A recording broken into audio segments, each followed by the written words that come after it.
Founder of Hatsun trust. இப்போ எங்களுக்காக வந்து இந்த கான்ட்ரிபியூட் பண்ணியிருக்காங்க நம்ம ஸ்டூடெண்ட்ஸ் எல்லாத்துக்கும், college school management, principal sir and staff members.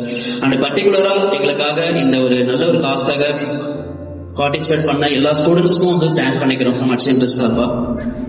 இந்த கான்ட்ரிபியூஷன் எதுக்காக நீங்க கொடுத்திருக்கீங்க அப்படின்னு பாத்தீங்கன்னா, இன்னைக்கு வந்து சாலை ஓரங்கள்ல நிறைய ஆதரவற்ற நபர்கள், வயதான நிலையில இருக்கக்கூடிய, மனநல பாதிக்கப்பட்ட நபர்கள், வயதான காலத்துல இருக்கக்கூடிய, நடக்கவே முடியாம எலும்புந்தோலுமா ரோட்டுல வந்து படுத்துட்டு இருப்பாங்க நிறைய பேர்.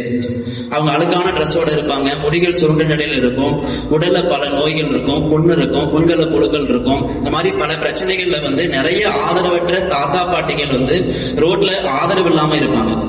அப்படிப்பட்ட நிறைய ஆதரவற்ற நபர்கள், அவங்களோட பிள்ளைகள் இருந்தும், உங்களை மாதிரி அழகான பேரன் பேத்திகள் அவங்களுக்கு இருந்தும், அவங்க வந்து ஆதரவு இல்லாம ரோட்டுக்கு வரப்படுறாங்க, ரோட்டுக்கு தள்ளப்படுறாங்க. இந்த 10 வருடங்களா நாங்க வந்து இதனால் வரையிலும் 1300 பீப்புளுக்கு மேல அவங்க லைஃபை ரீஹபிலிட்டேஷன் பண்ணிருக்கோம். எங்களோட நோக்கம் ஆதரவற்றவர்கள், யாசகம் இல்லாத ஒரு இந்தியாவை உருவாக்கணுங்கிறதுக்காக நாங்க எல்லாருமே, இளைஞர்கள் எல்லாருமே சேர்ந்து போராடிட்டு இருக்கோம்.